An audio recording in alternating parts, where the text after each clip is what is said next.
Tyler Robinson has been charged with aggravated murder and other related felony offenses arising from the fatal shooting of Charlie Kirk during a public event at Utah Valley University in September 2025.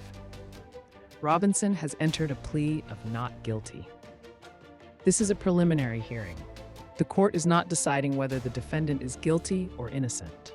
Instead, the judge must determine whether prosecutors have presented sufficient evidence to establish probable cause for the case to proceed to trial. Over the course of this hearing, the prosecution is expected to call investigators, law enforcement officers, forensic specialists, and other witnesses while introducing physical, digital, and scientific evidence gathered during the investigation. The defense will have the opportunity to challenge that evidence through cross-examination and legal argument, but is not required to present its own witnesses at this stage. At the conclusion of the hearing, the judge will decide whether the charges should be bound over for trial. If so, the case will continue through additional pretrial proceedings before eventually reaching a jury. You do solemnly swear that the testimony you shall give in the case now pending before the court will be the truth, the whole truth, and nothing but the truth, so help you God. All right. Officer Bagley, if you wouldn't mind having a seat at the witness table. Mr. Grunander, your witness. Thank you, Your Honor. Good morning, sir. Good morning. Will you please state your name for the record and spell your last name? Christopher Bagley, last name spelling B-A-G-L-E-Y. And how are you employed? I'm employed with the Spanish Fork Police Department as a police officer. As a police officer. What is your position or your rank there? Just a senior officer. Senior officer, okay. How long have you been with the Spanish Fork Police Department? About 5 months. 5 months. How long have you been a police officer? 26 years. Will you briefly describe, for the court's benefit, your training, what you did to become a police officer? I did the Utah Post Academy, which is about 600 hours of training for basic things to become a police officer, report writing, arrest control, stuff to that effect.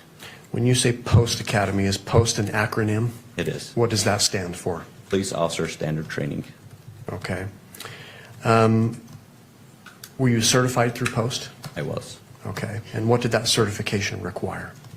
Going through that post and graduating, all the academy, all the credits that you get it with hours, and then physical fitness, stuff to that effect, and then graduating from that to earn the certificate.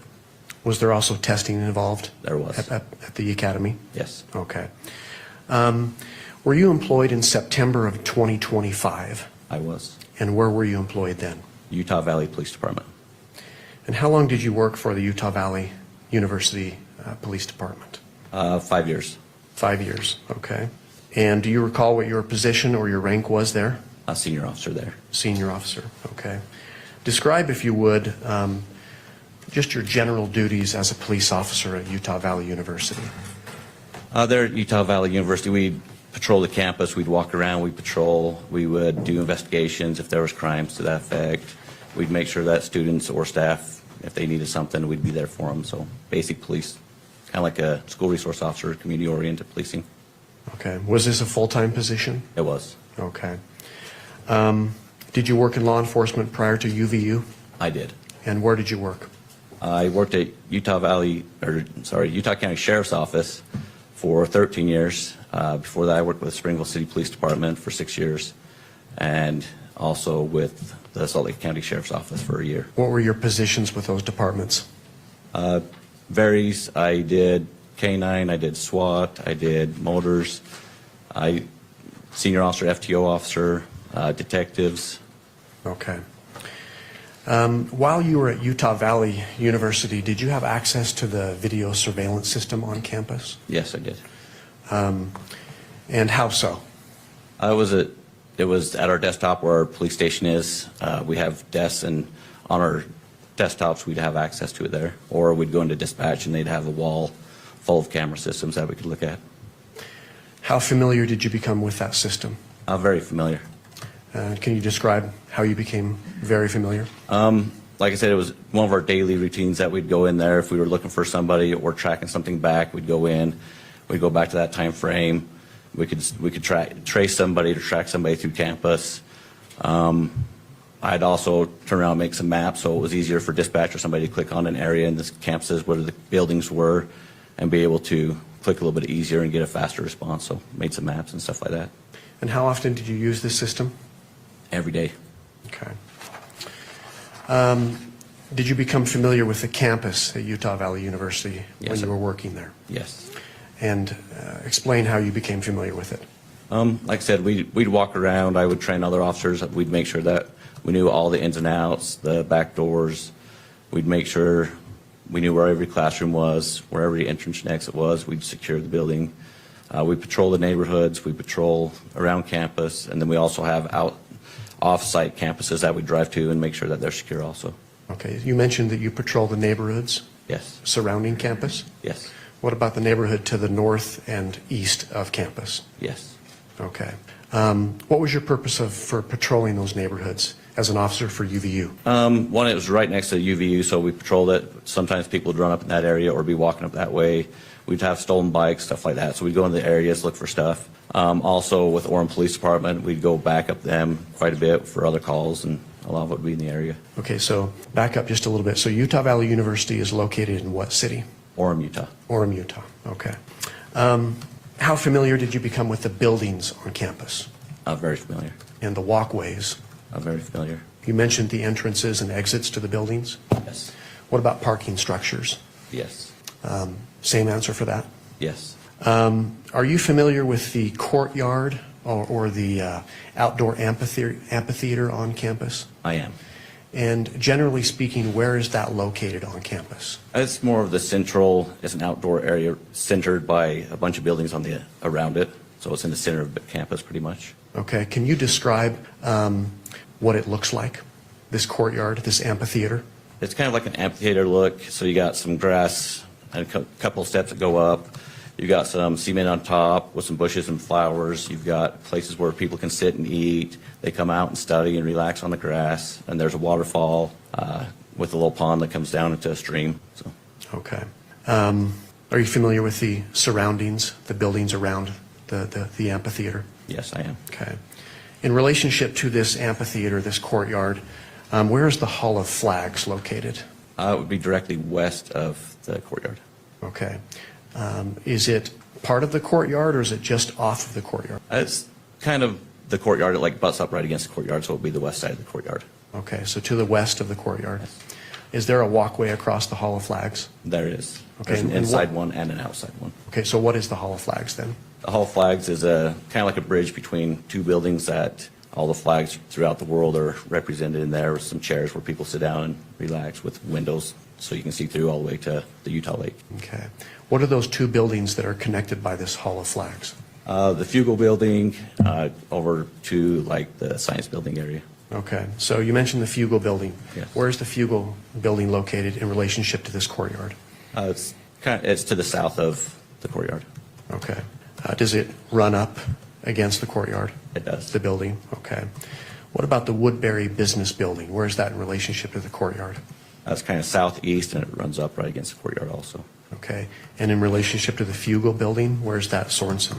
Or excuse me, that business building, the Woodbury Business Woodbury Building? Business is right directly east of the Fugal. Okay.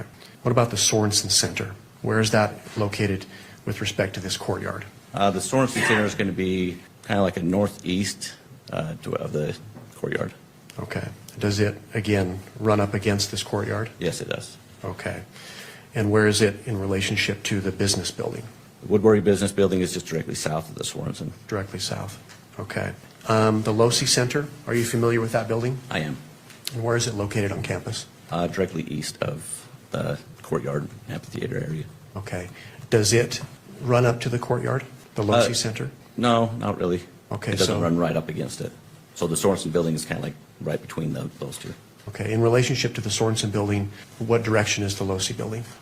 East. East. Okay. Are you familiar with the LDS Institute building on campus? Yes, I am. And where is that located? That is going to be located north of the Losi Building and just kind of like northeast of the courtyard. Okay.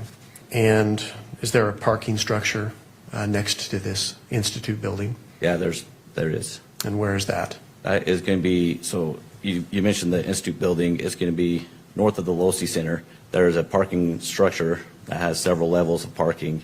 It's going to be directly west of the Institute Building, And then they also have a parking structure, not parking structure, parking lot to the north of that across the road.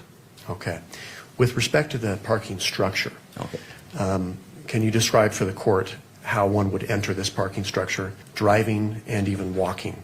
How do you enter and exit that structure? So on the north end of the parking structure is Campus Drive. You can drive in and exit on the level 1, so that's the ground level.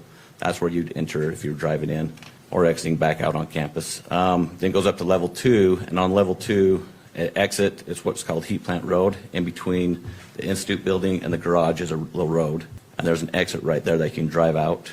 You can also, if you were to park in there, you could walk out right there at that exit only where I was talking about on that southeast side.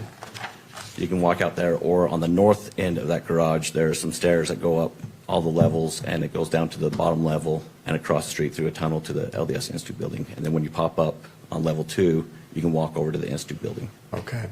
Can you describe how long of a walk it would take from that parking structure to get to the courtyard on campus, approximately? A couple of minutes, because when you go to that far southeast exit, you can walk directly almost to the courtyard. You can also walk along the south end of the LDS Institute building up towards the Low-C building. Okay. Officer, I'm going to turn your attention to State's Exhibit Number 1. It should come up on your monitor there. Let me know when you can see that. I can see it. Do you see that Plaintiff's Exhibit Number 1, Officer? I do. And do you recognize that exhibit? Yes, I do. And what is that? This is an area of the buildings plus the courtyard in the middle is all the grassy area. So this is an area of the campus at Utah Valley University. Is it a photograph? Yes, sir. Okay. Are you familiar then with what's depicted in this photograph? Yes, I am. Does it fairly and accurately portray this area of campus? Yes, it does. Okay. Can you tell the court what direction the camera is facing when this photograph was taken? It's kind of facing north and a little to the east. Okay. Does it depict a number of the buildings that we've talked about today? Yes, it does. For example, the Hall of Flags, does it show the Hall of Flags? Yes, it does. The walkway of the Hall of Flags? What about the Sorensen Center? Does it show that? Yes, it does. The Woodbury Business Building? Yes, it does. The Fugal Building? Yes. What about the Low-C Center? Can you see that from this photograph? Yes. Is this photograph a fair and accurate depiction of this area of UVU campus on September 10th, 2025? Yes. Your Honor, the state offers State's Exhibit 1. Your Honor, we would object to inability to authenticate. There's not been a foundation laid that this officer took this photo, can verify when it was taken, or by whom it was taken, so we would object. Mr. Grunander. Would you like us to argue now or approach the bench? Well, as it relates to this, I'll hear argument. Okay. Judge, first of all, it's very clear, well-established law that the person who took the photograph is not required to be present to lay the foundation for it. What's required for foundation is that the witness has knowledge of what's depicted in the photograph and can testify to its accuracy. And that's exactly what this officer has done. We laid an ample amount of foundation about this area of campus. He's confirmed that it depicts this area of campus that was previously described. He confirmed the buildings that he can see there. He also confirmed that it was an accurate depiction of this on September 10th, 2025. Thank you. Any further argument, Ms. Nesser and Mr. Grunander? We did file a standing objection at the very beginning of the hearing. I would just refer to our standing objection as well. I know this is not there's no written testimony in this, but just out of an abundance of caution, I want to also refer to our standing objection. Thank you, Ms. Nestor.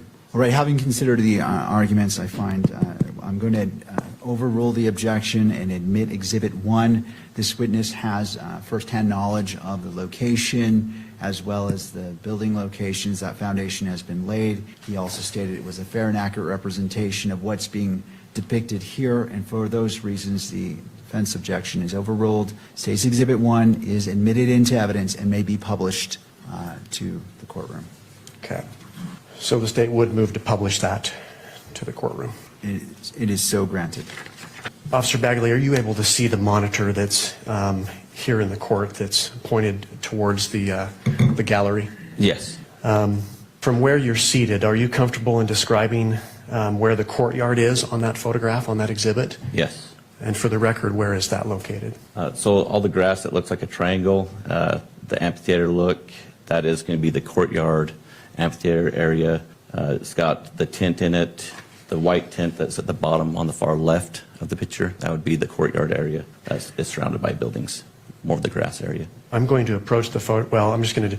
When you look at this exhibit to the left of the photograph, there's a walkway there. What is that walkway? So the red brick walkway that's going north to the top of the picture on the far left is going to be the Hall of Flags, the outside top of it. Okay. On the bottom of this photograph, there's a white roofed building.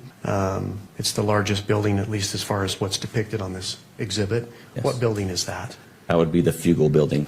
Okay. And just to the right of that, so that would be to the east of the Fugal building. What building is that? The other red brick pathway area, that is the Woodbury business building. Okay. And if I were to walk north, so left on this photograph with respect to that red brick walkway area, there's another building, sort of triangular in shape, the rooftop. What building is that? With that white rooftop, that would be the Sorensen building. That's the Sorensen building. And what about the Losi building? You've described that. Where's that located on this photograph? If you go to that triangle white roof, if you go directly to the right, so the right side of the picture, that is going to be the Losi building. It's got several levels. Is it to the right and up a little bit Yes. as well? Okay, and that would be east on this photograph, is that And correct? it's got the gravel rooftop. Gravel rooftop, okay. I referred you to the LDS Institute building. Are you able to see that in this photograph? Yes, you are. And where is that located? That's going to just be directly north of the Losi building. It's going to be that other white roofed building on the far top of the picture. Okay. Thank you, officer. We can take that down, Your Honor, as far as the publication. Officer Bagley, I'm going to take you back to the date of September 10th, 2025. Do you recall that day generally? I do. Were you working that day Yes, I was. at UVU? I was, yes. Okay. Do you remember what time your shift started approximately? Yes, it approximately started about 11 o'clock in the morning. 11 o'clock in the morning? Yes. Okay. Did you receive a specific assignment shortly after coming on to duty? Yes, I did. And what was that assignment? It was to secure the top of the Hall of Flags on the south end. So we had people that were gathering on top of that were looking down on top of the tent. So we wanted to secure that area. So I was put up on top of the Hall of Flags on the south end. Okay. My apologies, Your Honor. Could we have Exhibit 1 published again? Go ahead and republish State's Exhibit 1. Thank you. You mentioned that you were securing the south end of the walkway on top of the Hall of Flags? Yes. And so where do we find that in this exhibit, officer? So if you can see the tent, the white tent, there's that rooftop where the red brick is. I was on top of that, and there's some, actually looks like yellow crime scene tape. That was some of our barrier that we put up so people wouldn't go above that and walk. So I was sitting right by those flower plants that were by the Fugal on the south end. So is the south end on the bottom of this photograph? Yes. Where that walkway kind of begins from the bottom? And you've referred to a tent. Is that the white object we see inside the courtyard? Yeah, that square white object with the tent. Okay, thank you. So you were securing that area. Yes. Did you have the opportunity that morning, you mentioned you checked on about 11 o'clock, that morning and later to walk around campus that day? Yes, Did you walk along the Hall of Flags that day, I did. that walkway? Yes. Did you visit the courtyard that day as well? Down below, yes, on the south end. I was down there. Okay. Officer, I'm going to turn your attention to State's Exhibit number 2, and that should come up on your monitor there. Let me know when you see that, if you would. Your Honor, if we could maybe not have it on the lectern screen, we're getting reports that the documents shown on the lectern screen are being live streamed. So maybe if we could just not show that one until it's admitted. Mr. Grunander? I'll submit it to the court, Judge. I've got copies of these for myself Okay. that I can refer to as I'm asking questions. All right. Well, I'll go ahead and grant the request by Ms. Nestor. We'll go ahead and there should be a power button to turn it off. And if at any point, Mr. Grunander, you do need to use the monitor, let's revisit that. And obviously, Ms. Nestor, you can renew your objection if needs be. But for now, the monitor's turned off. Let's go ahead and proceed. Thank you. Officer, do you see State's Exhibit number 2 on your monitor? Yes, I do. And do you recognize that? I do. And what is that? This is a picture of from the east side looking west of the campus. Okay. Are you familiar with what's depicted in this photograph? Yes, I am. Okay. And does it show, for example, the Losi Center that we've talked about? Yes, it does. Does it depict the Woodbury Business Building that we've talked about? Yes. What about the Fugal Building? Yes. Does it show the Sorensen Center Yes. and also the Hall of Flags? Yes. In this particular exhibit, can you also see the courtyard? I can. A partial of it. A partial of it? Okay. Does it fairly and accurately depict this area of campus of UVU on September 10th, 2025? Yes. Okay. Your Honor, the state offers state's exhibit number 2. Your Honor, we renew our standing objection. We also argue that a foundation hasn't been laid in terms of the time this was taken or who took it, and at what point in time this was created and how. So I don't think he has any personal knowledge of that, and we'd object. Mr. Gernander. Same arguments, Judge. He has testified that he's familiar with it. He has personal familiarity with it. He's testified that it's fair and accurate as of the day of September 10th, 2025. And that's what was asked of him. All right. I will go ahead and overrule the objection by defense, noting that the witness has laid, he has expressed that this is a fair and accurate representation of what it purports to be, and he's familiar with it. He was there on the day, on September 10th, and because that foundation has been laid, State's Exhibit 2 is admitted and may be published. Thank you, Judge. State moves to publish Exhibit 2. All right. Officer, I'm going to direct your attention to this exhibit on the monitor facing the gallery of the court today. Can you describe, there's a large building in the middle of that photograph, slightly above the middle, but what building are we looking at there? You're looking at the top of the rooftop of the low-C building. It's got two different grays, like a lighter gray and a darker gray. Are you familiar with that rooftop then? Yes, I am. And what's it made of? It's made of gravel. Gravel, okay. You mentioned two different grades, or did you say grays? Grays. Grays, okay. Yeah, grays. All right. Now you described that you could see the courtyard, but it wasn't easily visible in this photograph. Where is the courtyard located on the State's Exhibit number 2? So you got the white roof that's going to be in the middle, just to the top of the building where the low-C is. I described there's a white roof there. That's the Sorensen building, and it's just below that. You can see some grass, and that's where the courtyard is. It's just to the left of that white roof.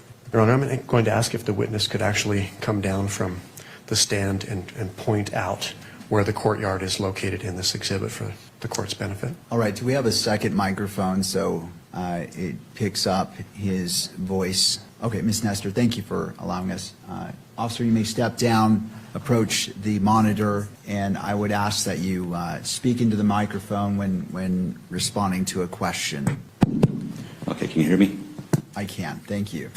So, Officer, for our benefit, would you describe again where the low-C center is in this photograph? The low-C center is going to be this one with the gray roofs. It's got two different colors of gray. Two different colors of gray. Okay. I'm blind. I can't see those two different colors from here, but can you point to where the courtyard is located on that exhibit? The courtyard is going to be here where this grass is in this area. Okay. And what about the Fugal Building? Fugal Building is going to be this building right here. And the Woodbury Business Building then? Woodbury is going to be this one right here with this red brick path. And the Sorensen Center? Sorensen Center is going to be this white roofed one that's right here. Okay. Now, on this exhibit, can you see the LDS Institute building and the parking structure that we've talked about? No, not really. You got the back side of the Institute building, which is right here, and the parking structure's over there. So Okay. you can't see it in this. Mr. Gernander, let me stop you just for the benefit of the record, because the record is picking up the audio. When you're pointing it to, and I know it may be a little bit laborious to do this, but as you're identifying, indicate the general location on it, or the left side, right side, middle, upper, lower, just so the record knows to some degree where you're pointing. In that way, because the video isn't being captured, so if you would do that, it just creates a more complete record. Yes. Thank you. Understood. That's fair. Thank you, Judge. So, again, let's point to the courtyard, and if you'll describe as best you can where that is located on the photograph. On this photograph, the courtyard is going to be this grass area that's going to be towards the top of the picture. The baseball field's behind it. It's closer to the surrounding buildings. There's some grass in there. That would be the courtyard area. Okay, we've talked about the Hall of Flags and the walkway above that hall. Where is that located on this photograph? The Hall of Flags is going to be right by the courtyard, just to the west of it. There's a red brick towards the top of the picture. There's a red brick pathway that goes from the Fugal Building, which is on the left of the picture, towards the right of the picture, which is the Science Building area. Okay, and then the Sorensen Center, is that the building in the middle with the large white roof? Yeah, it's going to be kind of towards the upper part of the picture, middle of it. It's going to be a white roof. That will be the Sorensen Center. And just to the north and east of the courtyard? Yes, north and east. Okay, and then finally, if you would describe the Losi building, the location of that on this exhibit. The Losi building is going to be pretty much in the middle on the right side, so middle to the right. It's going to have two different colors of gray, a darker gray and a lighter gray. There's a red pathway, and that will be the Losi Center. Okay. You mentioned, officer, that there were different stories on the Losi building. How many stories does the Losi building have? There's 4. 4 stories? Okay. You mentioned that you were familiar with the rooftop. Do you know how to gain access to the rooftop of the Losi building? Yes, there's actually an outside stairway right here that comes up. It's going to be just to the south of Losi building. There's a red pathway right directly in the middle of the picture. Off to the south of that, on the left side of the picture, is an outdoor stairway. Is that open to the public? It is. And how would someone access the roof from that stairway? If they came up, they would put them right here on this pathway that goes between the Losi Center and down towards the computer science building. There's a red pathway. There's actually a little handrail, like a little guardrail, probably about a couple feet high, that somebody could jump over. Is that area restricted? Is it off limits? Yes, it is. There's kind of like a natural barrier with the guardrail, and from there on, there's no path. It's gravel roof, so it's not paved like everything else. But someone could hop over that railway? Yes. Okay. Thank you, officer. You can take your seat again. Officer Bagley, I'm now going to refer you to your attention to State's Exhibit number 3. That's going to come up on your monitor as well. And do you recognize that? I do. And what is that? This is a drone picture of the campus, more of the courtyard, looking eastward. Okay. I've asked you about several buildings on campus. I'm going to ask you about those same buildings, whether they're depicted in this exhibit, okay? Do you see where the Hall of Flags is located? Yes, I do. It's down towards the bottom. It's a red brick pathway. It would be the Hall of Flags. Okay. What about the Fugal building? Hugo building's going to be to the right of the picture. It's going to be a white roof building off to the right, directly south of the courtyard. And the Woodbury business building? Where's that at? Woodbury is going to be another red path. That's going to be just to the east of the Fugal building. It's got a gray roof and some red path. The Sorensen Center? Sorensen Center is going to be on the left of the picture. It's going to have a white roof, different levels, and that would be the Sorensen Center. Okay. The Losi Center, where's that located in relationship to the Sorensen Center that you've described? Of the Sorensen Center, it's going to be just directly east of the Sorensen Center, towards the top of the picture. You can see the two different colors of gray of the gravel that's on the roof. Okay. And can you see the courtyard in this photograph? Yes, you can. Okay. Is this picture a fair and accurate depiction of this area of Utah Valley University's campus on September 10th, 2025? Yes. State offers Exhibit 3, Your Honor. Your Honor, we renew the standing objection. We also object again that this individual can't identify when the picture was made or how it was made or by whom. Mr. Gernander. Same response, Judge. And just for the record, I was also point the court to State v. Purcell, which is a Supreme Court case here in the state of Utah, 1985, which essentially stands for the proposition that if a competent witness with personal knowledge of the facts represented in a photograph can testify that that photograph accurately represents those facts, the exhibit's admissible. He's also spoke about the date being September 10th, 2025. The showing that's required here is essentially a prima facie showing. We're not required to show proof beyond a reasonable doubt, for example, that it was accurate that day or even a preponderance of the evidence. But we'll submit it on that, Judge. All right. I'm just taking a brief glance at the case you cited. I can give the citation if Your Honor would like. If you have that, I'd appreciate that. It's 711 Pacific 2nd, 243, and I'm looking at page number 245. The court finds that the witness is familiar with the scene. He testified that it is a fair and accurate representation of what State's Exhibit 3 purports to be, and the court finds that necessary foundation has been laid. Overrules the objection. State's Exhibit 3 is admitted and may be published. State would move to publish State's Exhibit 3. All right.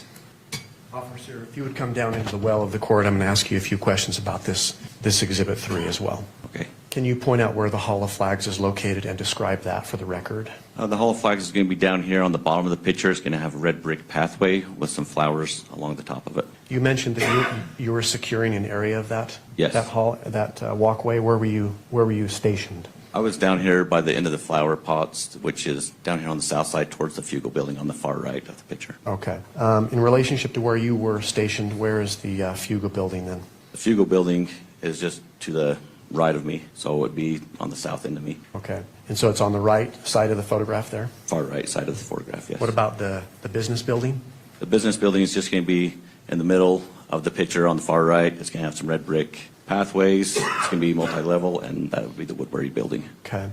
The Sorensen Center, where is that located on the photograph? Sorensen Center is going to be middle to far left of the picture. It's going to have a white roof on top of it, multi-level. Okay. And the Losi Center, where is that located? Losi Center is going to be towards the top of the picture, kind of off-centered a little bit, but it's going to have the 4 or 5 floors that are, the 4 floors that are sitting right there. Okay.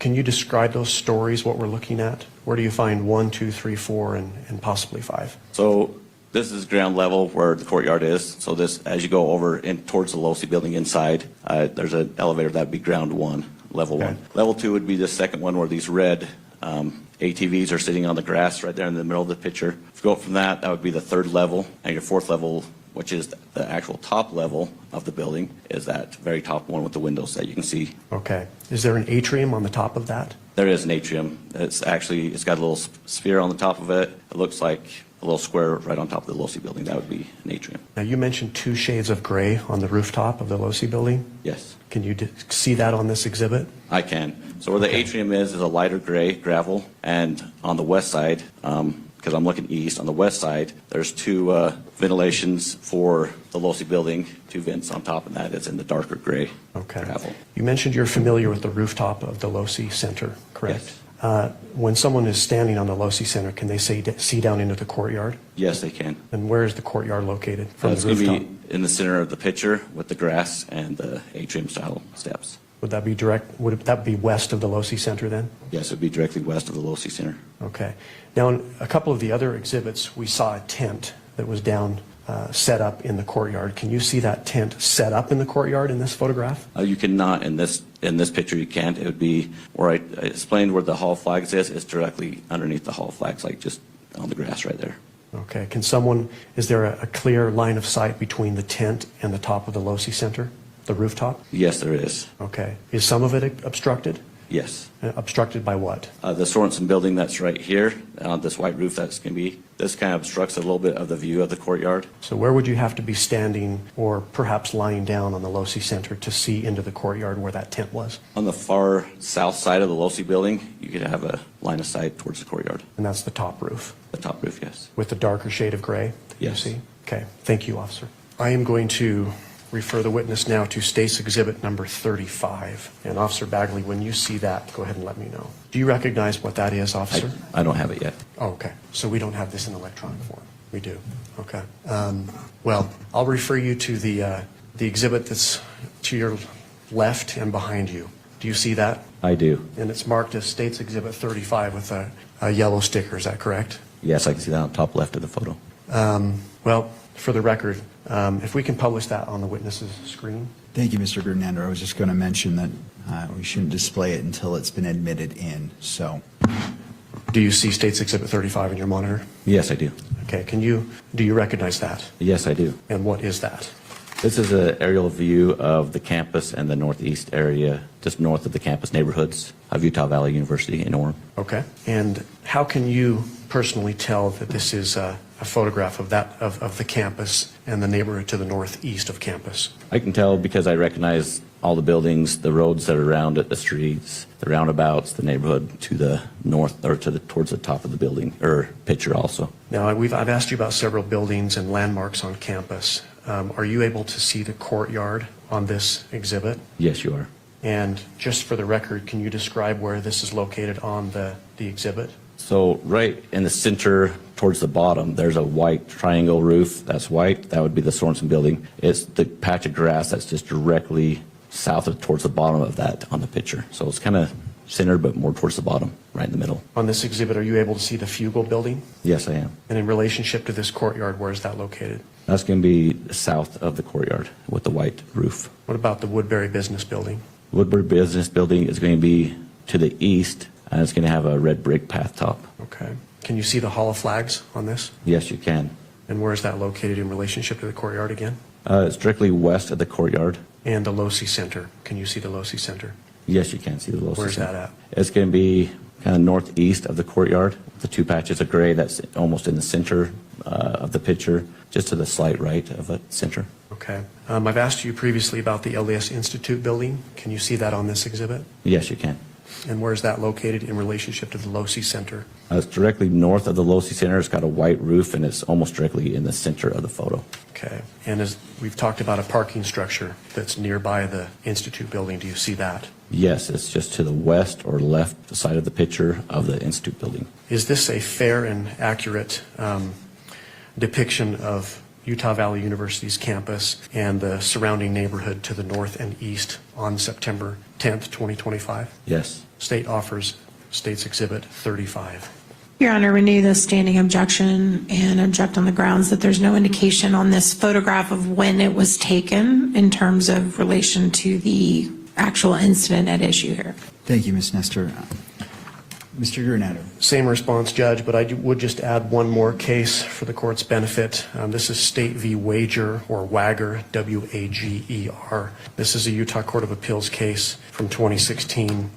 The citation is 372 Pacific 3rd, 91. And the significance of this case, Your Honor, at issue there was a photograph of the defendant there who was smoking methamphetamine allegedly in his bathroom. The witness that was testifying, that laying the foundation at trial, was not present when the photograph was taken, could not tell the date on which it was taken, but he had been in the bathroom before, was familiar with the defendant's bathroom and familiar with the defendant. He testified to that personal knowledge, and the court found that was sufficient foundation. So that case, in addition to the other case, the Purcell case, and my previous arguments, and I'll submit it to the court. Ms. Nestor, anything else you wish to add? All right. Given the testimony of the witness who's testified he's familiar with this location, he went in detail describing the various neighborhoods and location. He mentioned the roundabout and identified the buildings in State's Exhibit 35. And it was noted that it is a fair and accurate representation of this campus as of September 10th, 2025. The court is going to overrule the objection, and State's Exhibit 35 is admitted into evidence and may be published.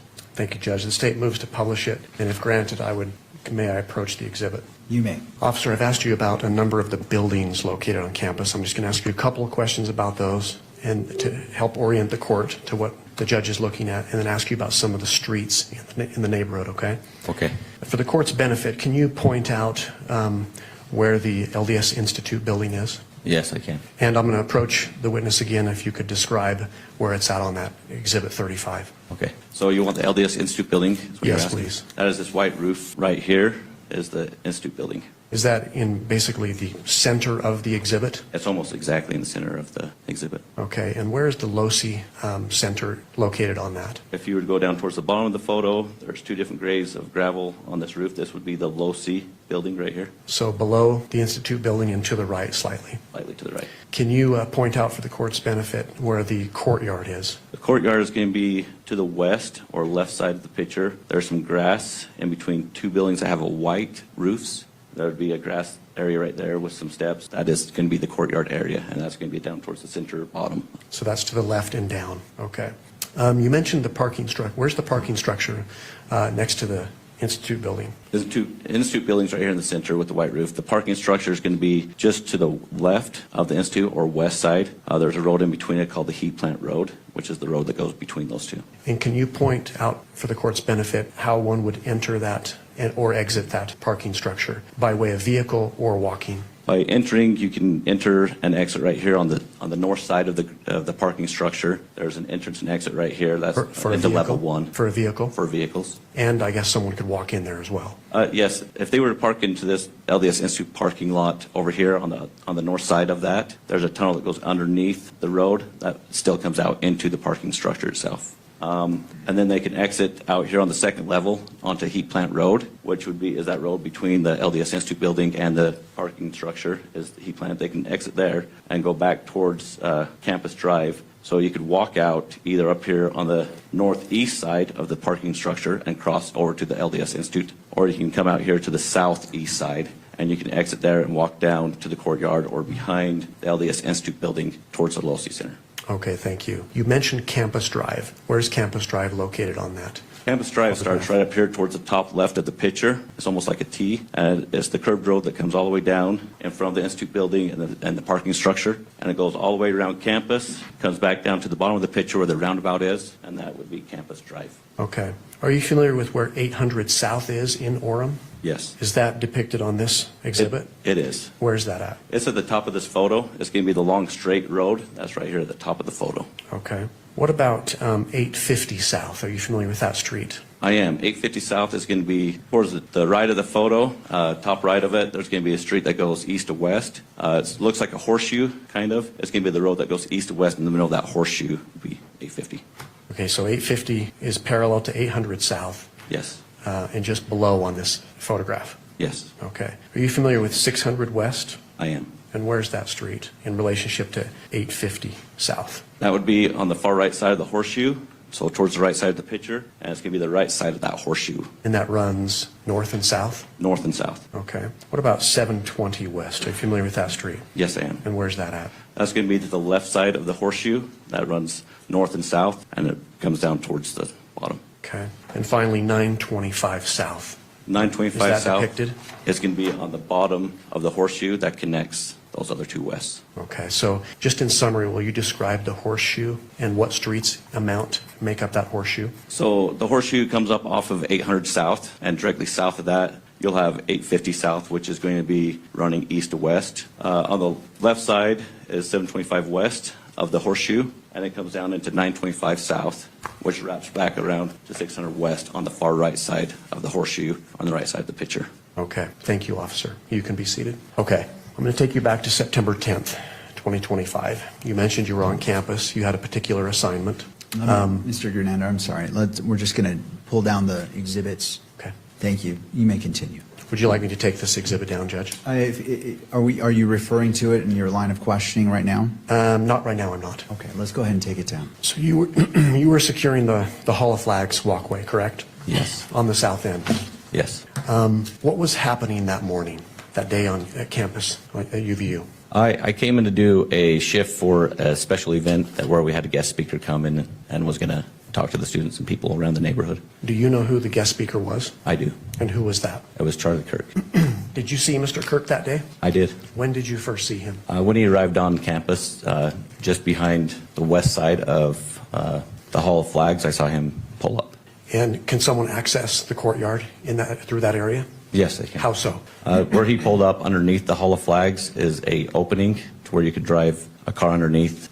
So there's access right there. You could walk or drive underneath the Hall of Flags. And you saw him arrive? Yes. Okay. Can you describe what you were seeing? What did you observe? On that day, I observed Charlie going back, doing some meet and greet with some people, getting some photos taken. He then came underneath the Hall of Flags and went to his tent, and he was there answering questions and talking to individuals that would ask him questions. The tent you're referring to, is that the tent that we see when it was set up in the courtyard? Yeah, that white square tent. The white top? Yes, he was Okay. under that. Fast forward to about 12:20 or so a little bit after noon, the noon hour. What happened? What did you see and what did you hear? I heard an individual talking to Charlie, and I happened to kind of glance over the edge of the railing about that time. I could see the right side of Charlie's shoulder, so not his whole body, because he was underneath the tent, so I could only see probably the right side of his body. He was answering a question, kid asked him a question, and then I heard a shot fired. Do you know what time that was? Yes, What time was that? 12:23. What did you see? At that moment, I saw him lean to the left, so When you say him, you see Charlie. Charlie? Charlie Kirk. So I saw him go to the left because I could no longer see the right side of his body. So he went further underneath the tent to the north side of the tent, so left. Okay. Can you describe the reaction of others that were there? Yeah, so then everybody started getting up and starting to run in more of a chaos kind of situation. Before you continue, can you describe a little bit? So you mentioned Mr. Kirk was answering questions, talking to individuals. Yes. Were there others present? Yes. Any idea about approximately how many? How would you describe it in your terms? In my terms, I'd say when I was up there looking down, I'd say there's several thousand people because you had it on the grass. It was jam-packed in the amphitheater, sitting on the grass. You had people standing on the back up along the cement You had people that were on the second level, the Sorensen, and over by the Woodbury building. There's another level there where a lot of people were standing and watching. So it was pretty packed, several thousand people. You mentioned you heard something. What did you hear again? I heard a gunshot. Okay. And can you describe you described Mr. Kirk's reaction? Was that simultaneous to hearing the gunshot? Yes, it was. When he fell to the left? Yes. Did you see the reaction from the crowd? Yes. What was that? Everybody kind of got up. They all said, a lot of people were screaming, standing up, and starting to run in all different directions away from the center of the tent. Okay. You're a police officer helping to secure the area, correct? Yes. What did you do? At that moment, I recognized it as gunfire. I left my post, which was right there on the south end of the Hall of Flags. I proceeded to right where the Fugle and the Hall of Flags meet. There's some outside stairs that I was starting to run down. As I was trying to get down to the bottom of the stairs, people were running up, people were laying down on the steps. I'm trying to jump over people to get to the bottom of the stairs so I can help stop an individual that's probably shooting. What happened next? By the time I got to the bottom of the stairs, I was informed on the radio that we had a shooter in custody. So I thought at that moment, I was like, wow, that was kind of fast. Obviously, it was close range probably because we had an individual in custody. Another officer came on and said we had an individual in custody. So I decided to, since the threat is gone, now I can assess for anybody that's injured and start looking for any medical needs that's needed at that moment. I started canvassing the area. As I canvassed the area, I was looking for anybody that was injured. I saw a kid on the ground that was on about the second or third tier in the grass next to a wheelchair, and he was almost convulsing. I thought he'd maybe been shot. Talked to the dad as I was running over there. He said that he was just having a seizure, that he was fine, he was not injured. So then at that moment, I observed that there was no other injuries that I could see at that moment. Okay. Was your attention drawn to anything else at that time? Yeah, so after we got some people kind of cleared away a little bit, I thought I needed to start preserving the scene because we had a crime scene. And with some of my experience and training to that effect I decided now we need to contain the scene and help preserve as much evidence as we can. So I started pushing people off the grass, out of the courtyard area because I knew that's where the crime scene was. So as we started pushing those guys out, my Chief Long, that was right next to me, I looked down and saw an empty pistol holder that was sitting just on top of the grass. And at that moment, things had died down just a split second. I realized that the shot I heard was more of a rifle shot and not a pistol shot. And what causes you to say that? Just from being around firearms through all my trainings, the difference is, a handgun is more of a short bang pop sound. With a rifle, you have more of a longer, violent bang or crackle sound. It's more of a violent kind of sound. It's longer. That's when I recognized it. Okay. Is a rifle sound louder typically? Yes. Okay. Going back to when you heard this gunshot, could you tell where it came from? As direction? Yes, I knew it came from the east of me. From the east of you. Yeah. Okay. So you see this realization comes to your mind. What did you do next? At that moment when I saw the holster, the empty holster, I turned to my chief and I said, that was a rifle shot. And he said, I agree. And I looked up at that moment, right in the line of sight, I could see the Losi building had a direct line of sight. So I proceeded to go look at that and see what was going on up there. Okay. Can you just briefly describe your route to the Losi Center? So from the courtyard, you can go into the Sorensen Center, and like I said earlier, there was on level 1, there's some elevators or there's stairs. I ran up 4 flights of stairs, got to the 4th level of the Losi building, and proceeded to the south of the Losi building. There's some stairs, which is at breezeway between the computer science building and the Losi building. There's some stairs that go up to the top of that, and so I went to the top of that. Is that the stairway that you previously described? Yes, on the outside of the Losi building. Okay. And it's a public stairway? Yeah. Okay. Did you make it to the rooftop? I did. Do you know about what time you got there? I got there at 12:44. Okay. What did you do when you got on top? When I got on top, I hopped over the guardrail. I noticed that there was an object which was sitting right about 10 or 15 feet in from the other side of the guardrail in the gravel. That looked out of place to me. And in relationship to where you hopped over the guardrail, what direction was that object? To the west of the guardrail. Okay. And did you recognize the object? I did. And what was it? It was a red and black screwdriver. Okay. Did you touch that object? I did not. Okay. I am going to refer the witness on your screen, Officer Bagley, to State's Exhibit 3.1. Let me know when you see that. Yes, I see it. Do you recognize what that is? I do. And what is that? That's a picture of the screwdriver that I saw that day on top of the rooftop of the LoSI building. Okay. And that's how it appeared on the roof that day? Yes. Is that a fair and accurate portrayal of the screwdriver you observed and found that day? Yes. Your Honor, the state offers State's Exhibit 3.1. Ms. Nestor? Your Honor, we renew, we renew our standing objection and object on the grounds that there's no foundation laid as to when the photo was taken or by whom. Thank you. Same response, Judge, my previous arguments. And did you state that this was a fair and accurate representation as of September 10th, 2025? I had said that day. I'll ask it again. All right. To the officer. Officer Bagley, you saw this screwdriver you're describing on September 10th, 2025. Is that correct? Yes. Is State's Exhibit 3.1 a fair and accurate depiction of that screwdriver that day, September 10th, 2025? Yes. All right. State moves to admit. I will go ahead and admit, State's Exhibit 3.1 is admitted based off of the first-hand knowledge of this, what this image purports to be, and it is a fair and accurate representation as this item on that date of September 10th, 2025, and this exhibit may be published. Thank you, Judge. Officer Bagley, so you testified that this is the screwdriver as you saw it on September 10th, 2025, correct? Yes. I'm going to, and this was on top of which roof? The LoSI building. And in relationship to the entrance, the stairway, and when you hopped over the rail to get there, where was it located? About 10 or 15 feet in. Okay. If I could, Your Honor, bring up State's Exhibit number 2 that was previously admitted.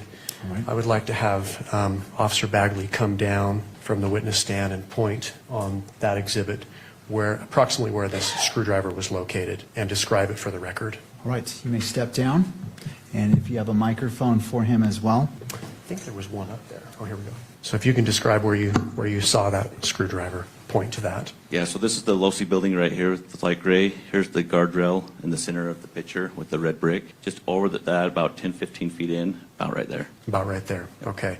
Now on this exhibit, Exhibit 3.1, there's an evidence tag, yellow number 5. Was that present when you found the screwdriver? No. Okay. So that was left there by an evidence tech. Yes. Okay. Thank you. You can take your seat again. Officer, I'm going to direct your attention to your monitor again and have you look at State's Exhibit 3.2, and if you'll let me know when you see that. Okay, I see it. Okay. And can you tell us what that is? Yes, that's a picture of the top of the LoSI building looking west. Okay. And how do you know that that is, in fact, the top of LoSI Center, looking west? I can see the landmarks of several buildings, the Fugel buildings on the top left of it. You've got on the right is a white roof, which is the Sorensen building on the right side of the picture. This is also the gravel area on top of the LoSI building. Okay. Can you see the courtyard from this exhibit? Yes, a little bit. What about the tent that was set up that Mr. Kirk was underneath? Yes. Okay. What about the Hall of Flags? Yes. Did you mention that this was facing west? What direction are we looking? We're looking west towards Utah Lake. Okay. Officer, is this a fair and accurate depiction of what you observed on September 10th, 2025 on top of the LoSI building? Yes. State offers State's Exhibit 3.2, Judge. Ms. Nestor? Your Honor, I think that we renew our standing objection. There is an evidence tag here, which begs the question that it's not a fair and accurate representation of how he saw it. And we also don't have any indication about when this picture was taken or by whom. So we object to its admission. I see. Thank you. Mr. Grunander? Officer, one more question, Judge. Officer Bagley, apart from the evidence tag, do you see an evidence tag on that photograph? Yes, I do. Was that present when you were on top of the LoSI Center and observed this? That was not. Okay. Otherwise, is it fair and accurate? Yes. State moves to admit. Anything further? No, Your Honor. All right, thank you. Given that follow-up question, noting that the evidence tag, it appears to be number 2 on State's Exhibit 3.2 was not present, but otherwise it is a fair and accurate representation, as stated by the witness to State's Exhibit 3.2, the court will admit it into evidence, and it may be published at the discretion of, or the request of counsel. Your Honor, the state would move to publish it. All right. Officer Bagley, will you describe what it is that we're looking at here? Yes, on the top of the photo, you got the mountain range on the back. That's going to be looking west. You also have Utah Lake, which is towards the top of it. As you come down towards the center on the top, you've got a pond, which is the ponds over at Utah Valley University. I've come down from that, from where the water meets that red brick part, more towards the center is the Hall of Flags. And just below that, where you can see the grass and the white tent, is where Charlie Kirk was sitting looking west. And we're on top of the Losi building. And is this depicting a particular corner of the Losi rooftop? Yes, it is. And this is the top rooftop? Yes. Is it the same level where we observed the atrium that's to the north? The atrium's up just a little bit higher, so this is level, at the top level of 4. Level 4, okay. And what area of the rooftop are we looking at here? You're looking As far on as the gravel? southwest side of the Losi building. Southwest side, okay. Is there a line of sight down into the courtyard? Yes, there is. In that area? Okay. What else do you observe on this exhibit that's significant to you, officer? There was some disturbance in the gravel right where, and around the area where in the area where the yellow marker is there was some disturbance that caught my eye there. Okay. And does this photograph do it justice? No. And how so? You can't really see the impression I saw the time of when I was up there on that day. I saw a distinct impression in the gravel, and this does not show that. Okay, so you could see more with the naked eye? Yes. Okay. I'm going to refer the witness to State's Exhibit 4 on your monitor there, and let me know when you can see that. Okay, I can see it. And do you recognize that exhibit? I do. And what is that? This is a nighttime view of that same photo. That was just last, same view, looking west, and I can see the disturbance in the gravel. And what tells you that this is the same photograph as the last one, as Exhibit 3.2? You can see the Hall of Flags. That's direct, almost the top of the photo. In the middle, you got the Hall of Flags. You can see the tent in the grass area, the direct line of sight with the Sorensen building, and I'm on top of the gravel of the Losi building, southwest side. Is there also an LDS temple that's depicted in that photograph? There is. It's going to be on the top left of the photo. It's lit up. Okay. Do you know who took this photo? I do. And who took this photo? Melissa Richards. And who is Melissa Richards? She's the lead senior forensic for the state of Utah. Okay. Examiner. And how do you know that she took this photograph? I spoke to her. Okay. Let's renew the objection to hearsay that's in our standing objection. Thank you. Mr. Grunander, do you want to respond to the objection about hearsay? Yes, Judge. Under Rule 1102, hearsay is admissible to establish the foundation or the authenticity of any exhibit. That's found in 1102 sub B sub 3. I would also point out for the court that under Rule 1101, which is the applicability of the rules, in subsection C1, the determination of questions of fact preliminary to admissibility of evidence when it's determined under Rule 104, which are preliminary questions, the rules of evidence do not apply. 104 speaks directly to laying foundation for an exhibit, so even at trial, hearsay is admissible to establish the foundation of an exhibit. I would also just point the court to State v. Griffin. This is a 2016 Utah Supreme Court case. The citation is 384 Pacific 3rd 186, which stands for hearsay evidence is admissible to establish the foundation of an exhibit even at trial. And we're at a preliminary hearing today, Judge. All right. Anything further, Ms. Nestor, before I issue a ruling? No, Your Honor.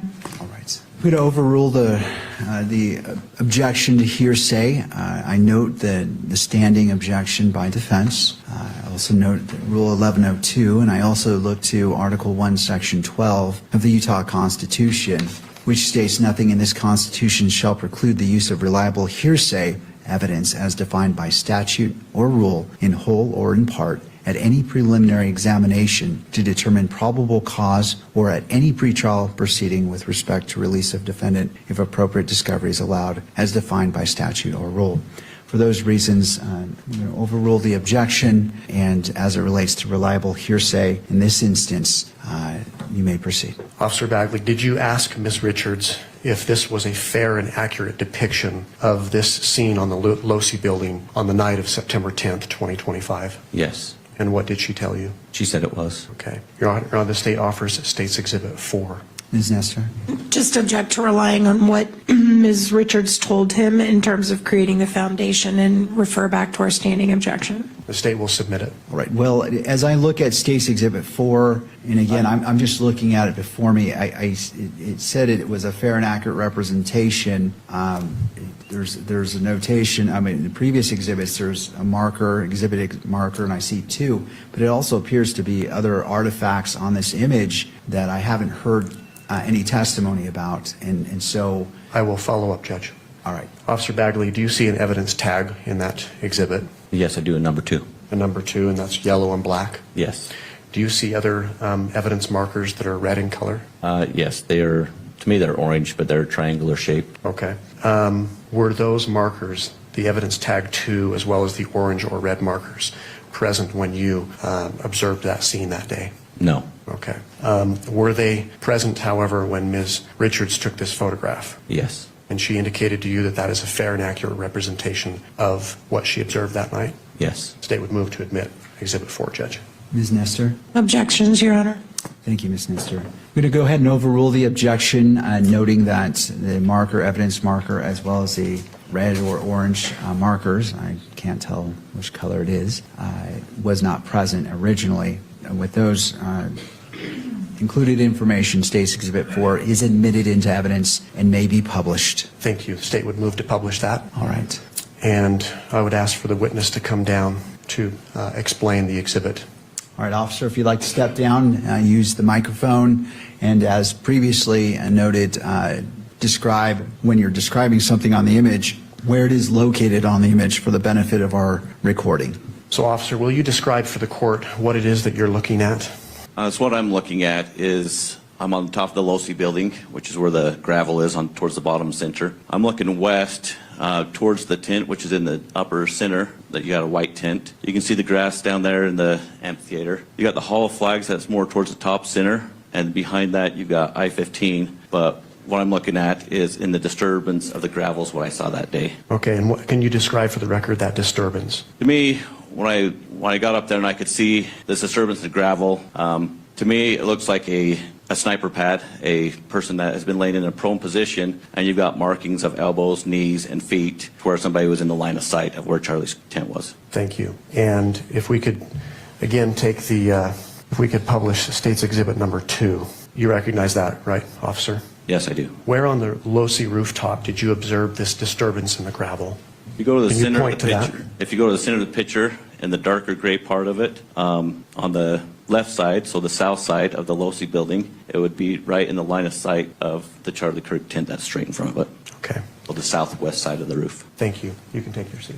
And finally, I would direct the witness's attention to State's Exhibit number 5 on the monitor. Let me know when that's there. It is. It is Yes. there. Do you recognize that exhibit? I do. And what is that? This is going to be a picture of the side profile of that last photo we looked at with some red or orange markers and a number 2 with also a tape that's there on top of the Losi building. What was that tape that you said? There's a measuring tape, it looks like. Okay. Are you able to tell which direction the photograph is, the photographer was facing? Yes, And what direction is that? it's facing south. This is a nighttime photograph, correct? Yes, Do you know who took this picture? I do. And who took the picture? It was Melissa Richards. The same individual that you spoke about before? Yes. Did you ask her whether this is a fair and accurate depiction of what she observed Yes. that night? Yes. What did she say? She said it was. With respect to what you observed that day, apart from the evidence tag, the yellow tag, as well as the orange or red markers, is this a fair and accurate depiction of what you observed? Yes. What's different about what you observed as far as what's on the photograph, the previous exhibit, compared to this? You can see more of the length of an individual. So you can see that there's 2 elbows, 2 knee areas, plus also towards the far right of the photo is also a marker where like somebody laid a gun down. Okay. It's like a prone position. Your Honor, pursuant to Rule 1102, as well as other authority that's been cited today, the state offers State's Exhibit 5 into evidence. Your Honor, we renew all the same objections we made to Exhibit 4. Thank you. Given the foundation that has been laid and that the witness has testified that this is a fair and accurate representation of the scene, noting the tape as well as the markers in that, State's Exhibit 5 is admitted into evidence and may be published. State moves to publish Exhibit 5, Judge. Before turning to what you did next on that day, taking you to back to the daytime of September 10th, 2025. Did you secure the rooftop of the Losi building that day? Yes, I did. And how did you do that? I put yellow police crime scene tape around the portion where so nobody else would disturb that area. And when you say that area, what areas are you talking about? I'm talking about the roof where it was the southwest side of the roof where I found the disturbed gravel, where it looked like somebody had been proned out in the line of sight of the tent. So right there. Did you secure the area as far as any of the entrance area up onto the rooftop with police tape? Yes, so then where that natural guardrail is, that was the other barrier where they were advised not to go any further from there other than police officers. Okay. If we could go back to State's Exhibit number 2. If we were to zoom in on this photograph, are you able to see the police tape that you put up on the rooftop of the Losi Center, Officer? Yes, you would be able to. Kimberly, if we can zoom in. Officer, I'm going to have you come down and describe for the court where you put that police tape up to secure that scene, the rooftop area, on the southwest corner of the rooftop. So this is the top of the Losi building. You got your two different grays. The southwest is towards the top, center of the picture. You can see some yellow tape that spans from over here on the far right side of the picture by these black pipes, goes around a silver vent, comes back down around to the corner of that silver to keep everybody out of that area where that prone position was at. Okay. On that photograph, are you able to see where you put the tape up as far as the access way to that roof near the stairway? So it was right here, actually, this natural barrier where you have to climb over the guardrail. So this is the other barrier that I had to set up. And you put police tape on that? Yeah. Okay. Did you eventually leave that area? I did. Do you recall about what time you left that area? Oh, I have it in my notes. It would be when I left that area, it was almost 1 o'clock, about 1:03, 1:01. Okay. Before leaving, did you leave the scene with anyone? I did not leave the scene. Or did I leave the scene to somebody? Yes, I Just did. to someone else? Yes. And who was that? It was a county deputy, a female. Did you provide instructions to her? I did. And what were those instructions? I advised her not to let anybody inside the crime scene. Okay. Without being a police officer or an investigator. Okay. Thank you. You can take your seat again. Officer, upon seeing this disturbance in the gravel, you've described what it looked like to you? Yes. Someone lying down in a prone position, correct? Yes. What did you do next? So when I got to the top of the Losi building during that day, I noticed the screwdriver kept going to the edge, found that prone position. At that moment, I realized, because it was a direct line of sight, plus the disturbance in the gravel, where I could see somebody lay down in a prone position or a sniper position, and asked dispatch to get on the then I realized that we probably didn't have our shooter in custody from that moment. I asked dispatch to get on the camera system and to see if anybody was on top of the Losi building during the time of the incident. Were you advised of anything? I was. Dispatch came back and advised me that there was a male individual on top of the roof that was there at the time of the shooting. Did they describe what his movements were? They did. They stated that he ran to the edge, dropped down, crawled, got in a prone position. I'm going to stop you right there. Ran to the edge. What direction and what edge? Running west and southwest of the Losi building, so ran towards the tent where Charlie Kirk was, so they could get a line of sight. And then the individual stood up after the shooting and ran northeast on the top of the Losi building. Okay. You mentioned that this individual on the video dropped off the edge. Did you get that? I haven't far? mentioned that. Oh, what happened? What else was described to you? Then, well, at that moment, so I knew that there was possibly a shooter on the run. Your Honor, can we just have a continuing objection to all of the hearsay that's being testified to here? And Judge, my response to that was I'm not actually offering this for the truth of the matter asserted at this point, simply for the effect on the hearer. So I'm not offering what's been described in the video as substantive evidence. All right. Ms. Nestor, with that clarification, any thoughts? I'll just stand on the objection. I don't think, I mean, he's clearly offering it for the truth because he's asking him to describe the route of the individual, and it's based on what other people told him. So if he wants to circle back to it after he's put the video in, I mean, we could do that. But right now, I still think it's inappropriate hearsay, Your Honor. Anything further, Mr. Hernandez? I'll submit it to the court. All right, so as the magistrate, as this is not to a jury, it's to myself as a magistrate, I am not accepting that statement for the truth of the matter asserted, simply for what has been stated. So I'm specifically making that finding as I'm receiving this evidence, and I'm not accepting it for the truth of the matter asserted, only as represented by Mr. Grunander. And with that, the objection is overruled. Mr. Grunander, you may proceed. Thank you, Judge. So you mentioned you were provided with information that an individual was running north on the Losi rooftop, correct? Yes. What else was described to you? At that moment, I knew I had responding units coming into the scene. I advised other officers that I needed the Losi building secured, searched, because I didn't know exactly what way, other than he ran north. That moment, I went down to the police department, which is just down the stairwell, and looked at the video myself. And Where is the police department located? it's in the Gunther Trade Building, just directly to the south of the Losi building. Okay. So where I described those outside stairs, the building to the left of that or south would be the Gunther Trade Building. Okay. On what level is the police department? It's level 3. Level 3. Okay. Upon arriving at the police department, what did you do next then? I then look at the footage to verify for myself exactly what expired on that moment, where I could see an individual run to the edge, get up, and then run off, and then drop off the northeast side of the building, of the Losi building. Okay.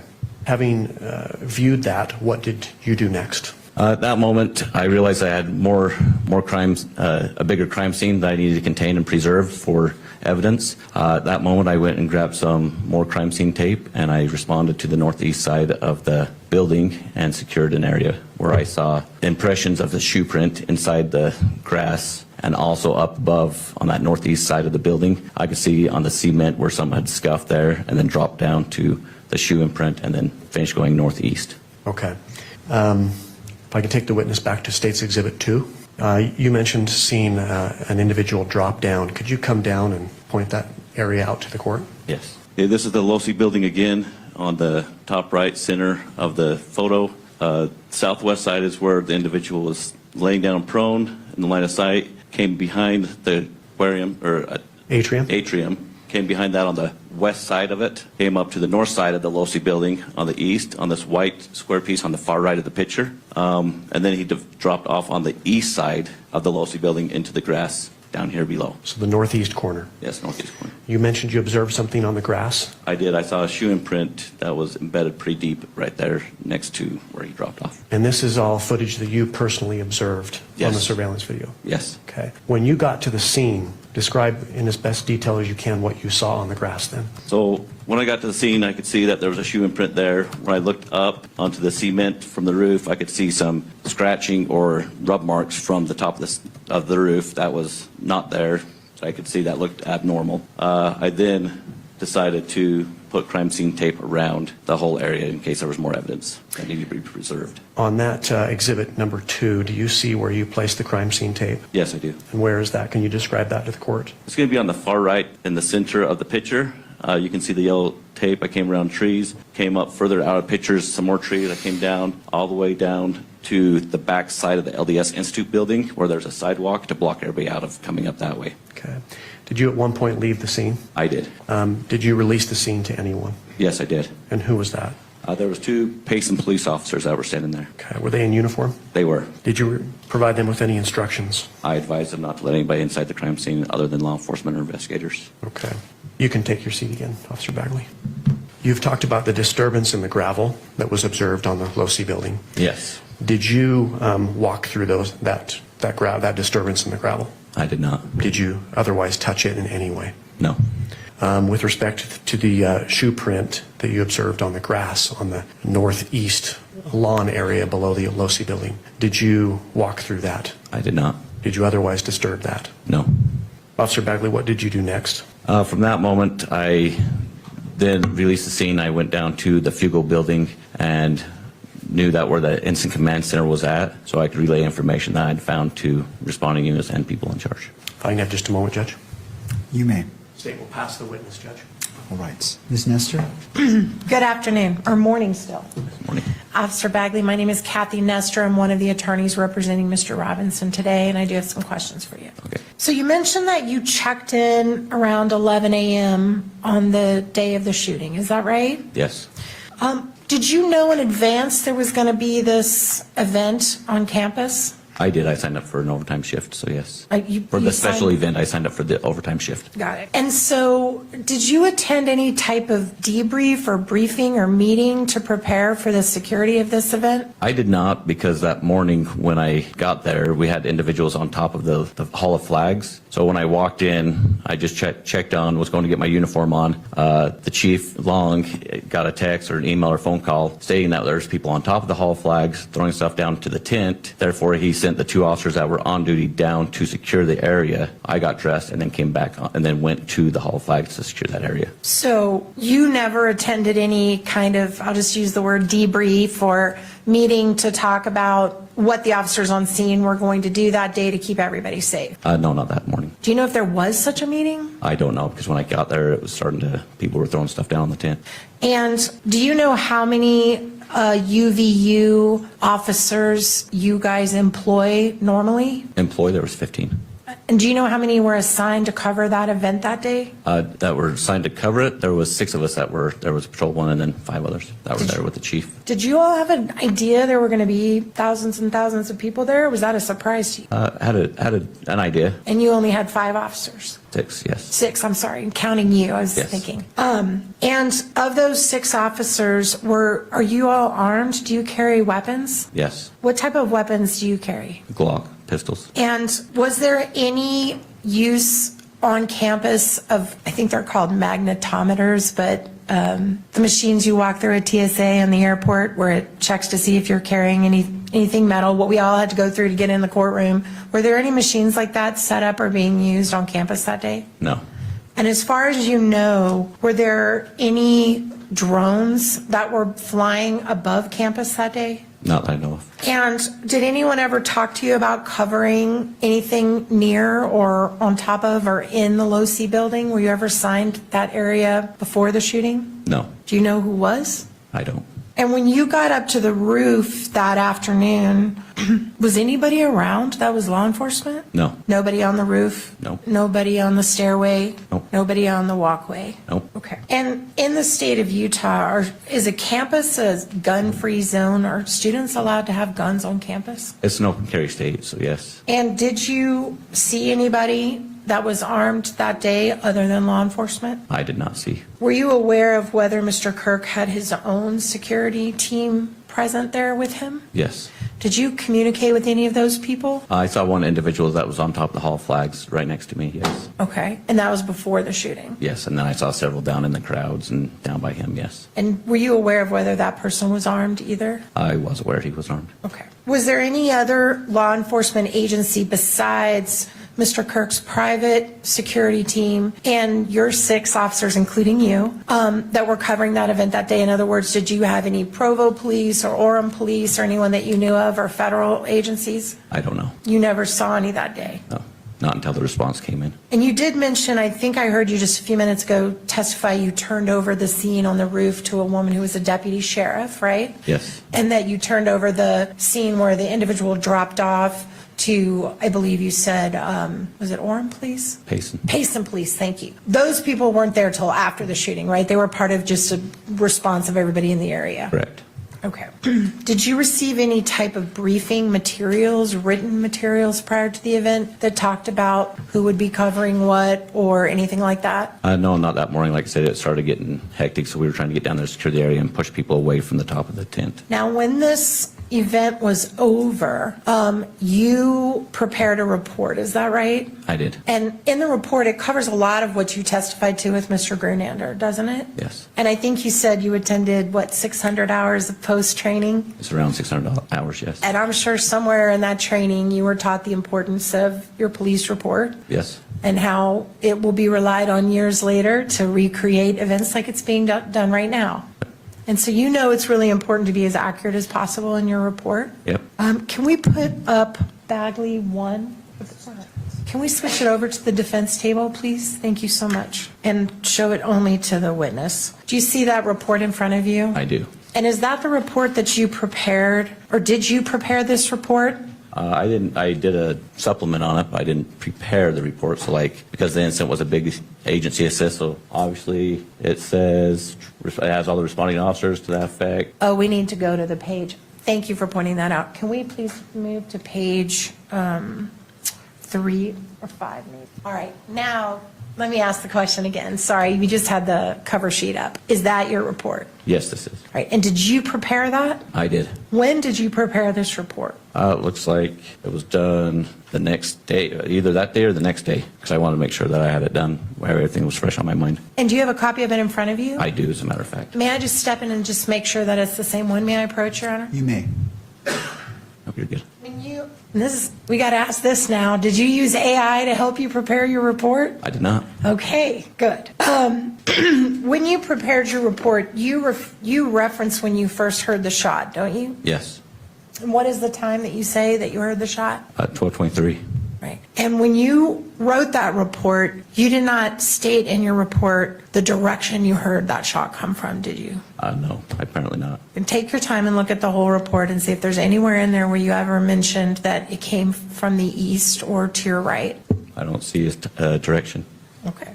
And you also, I believe, in your report, you also don't state whether or not, you don't mention anything about thinking it came from the Low-C building or anything like that, right? Later on, when I recognize when I saw the empty holsters, I think I actually said that in there, where I see the empty holster, that I realized the line of sight. Okay. So let's talk about that holster for a minute.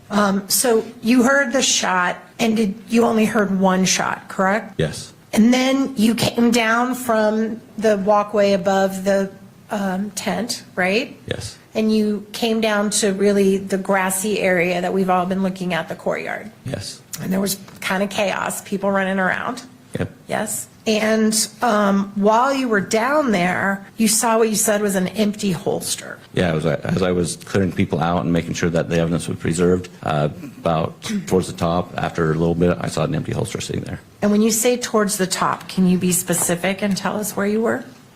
So on the south side in the courtyard, there's some tiers of seating where the grass is different levels, and it was towards the top, maybe just right before the cement is where everybody's standing. So there's different levels. It's towards the top on the grass. And when you saw the holster, can you describe to me what it looked like? An empty concealed holster. For what type of For a weapon? pistol. Okay. And did it have any markings on it? I didn't even know, not that I noticed. And what happened to that holster? I have no idea. Did you ever take custody of it? Nope. Did you ever tell anyone else to take custody of it? Nope. You just left it on the grass? I did. Was it ever fingerprinted to your knowledge? I have no idea. At some point, there were drones in the air, is that right? Did you become aware of that? Yes, I was made aware of that. Do you know who put the drones in the air? Sergeant Cam Nelson with the Provo Police Department. So it wasn't UVU? No. Did you guys even have drone capability? Did you have a drone on campus that you used? No. All right. So someone would have had to bring one after the shooting onto campus because you wouldn't have had one there. True. You mentioned that as you were coming down into the grassy area from the top above the tent, you come down the Hall of Flags, you come into the grassy area. You mentioned that you heard, I guess on your radio, that they had a suspect in custody. Yes. And so how long do you think between the shot being fired did you hear that? I was in, like I said, trying to get down the stairs, jumping over people, trying not to step on people as people were fighting up within 30 seconds maybe. Right. So they pretty much instantly had someone in custody. Yes, and that's why I was quite surprised. Were you aware of where the person was taken into custody? Right down by where Charlie Kirk was sitting by his tent, somewhere down there. So in the courtyard area, the person would have been in the courtyard area at the time of the shooting? Yes. Was that person in or near or around the holster in any way? No. You don't know? No, he wasn't. Where the you- holster was up on the top level up there, and it was where when the incident happened, when Charlie got shot. Within seconds, the other officer that was down by him said that he was in custody with a prisoner of the shooter. So they had been within right there. You didn't, at that time, it was your understanding the person they took into custody was close by Mr. Kirk, is that right? Yep. But it didn't occur to you that, well, that's not where I heard the shot come from. They must have the wrong person. I should talk to somebody. During the chaos moment, no. That they said they had a person in custody. I figured those guys saw something I didn't see. They took the person in custody, and I thought that was him. Okay. I do want to circle back before I start my new section on I just want to specify two things. First of all, we talked about that you had no briefing or no materials about security on campus for this particular event. Did you ever have any operational or tactical plan that you were given for that event? For this event, no. Okay. And you also mentioned that you've done SWAT in the past. Yes. Were you a sniper? I worked well with them, but I was not a sniper. Okay. So when you, okay, just strike that. Also, we talked about the holster that was found. Are you aware if there were any other guns confiscated on the scene that day? I'm not. You don't know one way or the other? I don't know. All right, now I want to go through with you your timeline. You mentioned that you started at the Hall of Flags, right? And then you came down. It took you a minute to kind of navigate the stairs with the crowd and the chaos and everything. And then you were in the grassy area of the courtyard for a bit. Is that right? Yeah, so about 30 seconds to get down the stairs, and then I went right down to where the tent was. And that's where you found the holster. No, the holster was up higher. So I went down by the tent, so it was lower level. So as I came down towards where Charlie Kirk was shot, I went down towards the tent to assess to see what was going on down there, because I didn't know exactly what. I heard the gunshot, didn't know exactly what was going on. I'm sorry, I missed that you went down to the tent. So let me ask you about that. So what did you do when you got down to the tent? When I got down to the tent, Charlie was gone. They put him in an SUV and left. At that moment, there were still some people running around, so I decided to preserve the scene as much as I could with trying to escort people out, and that's when I went back in and started pushing people off the grass area to conserve any ammunition or any casings or anything to that effect that would be around. I wanted to make sure people were off and there was as much evidence preserved as possible. So just to be clear, by the time you got to the tent, Mr. Kirk had already been removed and taken from the scene, is that right? Yes. Okay. So in your professional opinion, what was the perimeter of the crime scene? What do you mean by the perimeter? So, The perimeter, like how far did this crime scene stretch? Like where did you want people to move off of? well, at first I wanted them all off the grass Okay. because, like I said, I thought we had a suspect in custody, so to me it would be a close encounter, so I was trying to push everybody off the grass in case there were shell casings or to that effect that got on the grass. So after I pushed them off to that part, and getting up to the top where I saw that empty holster. When I saw that empty holster is when things started slowing down for me a little bit. All the chaos and stuff that's when I realized that it was a rifle shot, not a handgun shot. Okay. And that's when you saw the Low-C building and it occurred to you should go check it out. Yes, it was right in my line of sight. And correct me if I'm wrong, but the whole time that this is going on, you had an active body camera on your, I guess your collar, is that right? I was right here on my Your chest, yes. Okay, and it was on. Yes. And it appears to me from reviewing your body camera that there was another individual who was with you that went to the Low-C building who was in civilian clothing but appeared to have a gun. Who Yes. was that? I don't know who he was exactly. He had a badge on, and I had somebody with me to back me up as I ran up the stairs to make sure I had somebody with me. So you don't know what agency he's from or where he's from? No. And it looked like he had a pistol. Yes. Is that right? A handgun, yes. A handgun. And so the two of you go to the Low-C building. Yes.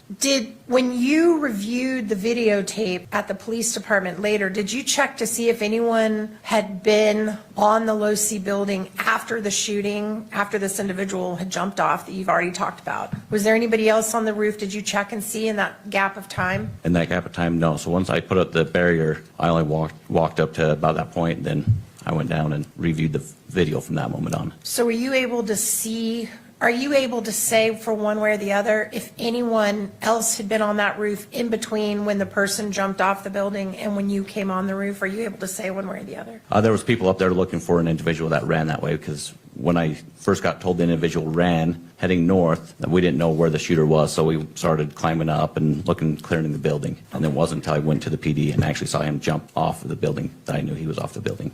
Let me rephrase that because I think I either asked it badly or you misunderstood me. So let me go back again. So from the time that the individual that you spotted on the video jumped off the roof, right? The individual that you thought was in the prone position. Okay. Between that and when you got on the roof, did you ever check to see if anybody else had been on the roof in that period of time? Yeah, and I didn't see anybody. So you I did didn't watch? notice anybody. Yeah. Did you look on the video to see that entire, okay, that's what I'm asking. So you did not review the video to see if there was someone between you, that individual jumping off and you coming on, if anybody had been on or disturbed No. that scene in any way? But once you put the tape up, then we're confident from that point on the scene was preserved, right? By the way, where did you get that tape? Officers responded on the scene that he was down on the bottom and threw it up to me, so. Okay, so you didn't have it on you? No, And you didn't leave the scene to go get it? no, Someone threw it up? yes. Great, all right. While you were on the roof, did you encounter any spent casings? As a matter of fact, no, that's why when I saw the prone position where a person would be laying down as a sniper, being around guns and snipers all the time, I was looking for a spent shell casing. I couldn't see one. I was looking over the edge, looking all over the place, making sure the gravel wasn't disturbed, and I couldn't find a shell casing at that moment. And that would be, the reason you would be looking for that was because some types of guns, when they shoot, eject a casing automatically, right? Some Yes. do, some don't. Yes. All right. And then you also didn't find any unshot bullets? No, Okay. Are you aware of there being a bullet found on another roof? in I'm the not aware. Vicinity? Were you aware of another bullet being found on the scene, not on the roof of the Losi building? no. All right, your body cam footage that I reviewed appears to end while you're still on the roof. Do you know why that is? I think the battery went dead. It was just right at that moment. Okay. And do you know, did you ever turn it back on that day or go get it, I don't know, what do you have to do, charge it or stick a new battery in it? I don't even know. Usually dock it, but no, I didn't go back. It was too chaotic running around. So that 27-minute and 35-second body cam that starts when you're at the Hall of Flags and ends while you're still on the roof, but haven't put the crime tape up yet, that's the only body cam you have that day? Yes. You mentioned when you went to the police department, you watched the video where you saw an individual up on the roof, Yes. right? And that individual was in the vicinity where you saw the disturbance in the gravel. Yes. And when you looked at that video, were you able to identify the individual's face? I know. Were you able to identify any markings on their clothing? I know. Were you able to identify their height? No.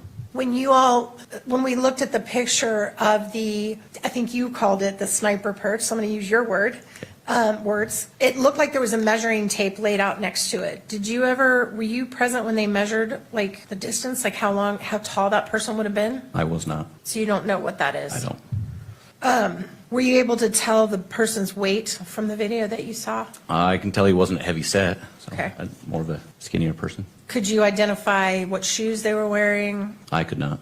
Could you identify anything about a hat or what was on their head? At the moment, no, I couldn't.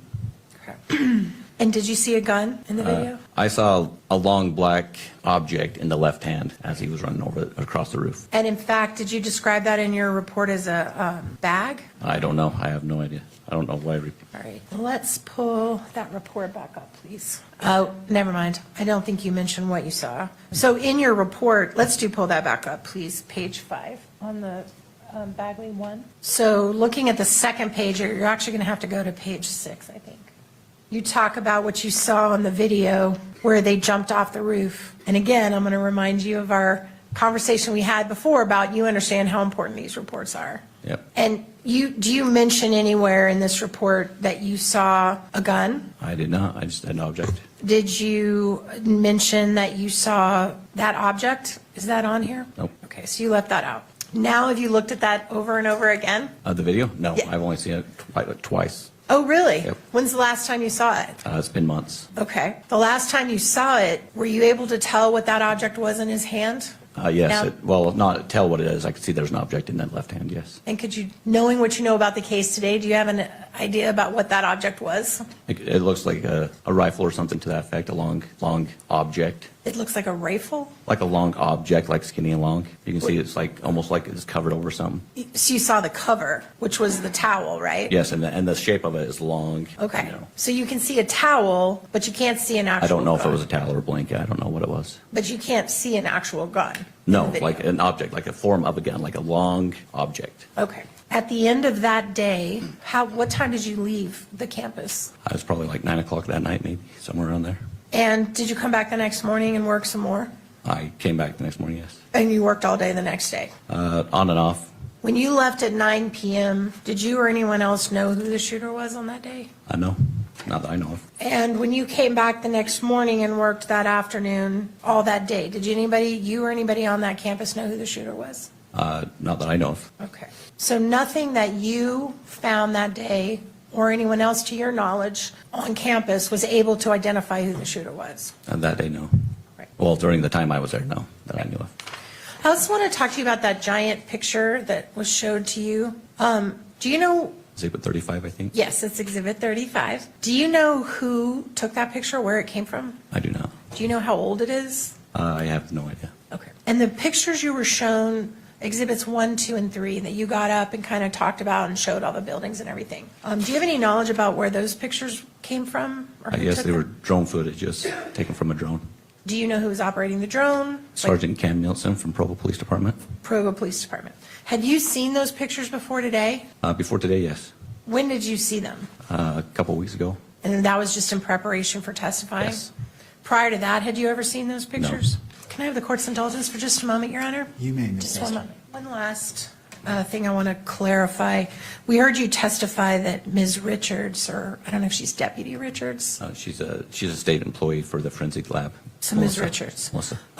She is the one who took those nighttime pictures of this stuff on the roof? Yes. And you testified that she told you that that was what they looked like that day? Yes. When did you meet with her? I talked to her on the phone. It was several weeks ago in preparation for the trial. So prior to a couple weeks ago, you never discussed those pictures with Yeah, her? because I'd never seen them. Oh, so a couple weeks ago is the first time you saw them? Yeah. And did you write any kind of supplement to your report, to add on to your report, other than what we've gone through today, that one report you wrote? Have you ever written another one? I have not. That's all I have. Thank you, Your Honor. I tender the witness. Thank you, Ms. Nestor. Mr. Grunander, redirect. Just one question, I believe, Judge. All right. Officer Bagley, if we could pull up State's Exhibit 1. All right, let's do that. You've talked about this handgun holster that you observed Yes. on the grass in the courtyard. Yes. I'm going to ask you if you would approach the monitor when it comes up and point out as best you can where you observed that holster, okay? So again, the question is where was that holster lying when you observed it? So again, this is the picture of the courtyard area facing north. On the south end down here, you got different tiers of grass. On this top tier back here in this area, which is more the center, bottom left of the photo. So it's going to be, the waterfall's on the left side, so more towards the top of it. On the south side by the Fugal building, that top tier of grass is about where it was at. In the middle area of that? Yes. By the Fugal building. Okay. And that's where I could see straight up where the line of sight was. Okay. Thank you. Nothing further, Judge. All right, may this witness be excused. Yes, Your Honor. Yes. Thank you. Thank you, officer. Based on the testimonies and evidence presented during the preliminary hearing, the judge will decide whether there is sufficient probable cause for the criminal case to move forward.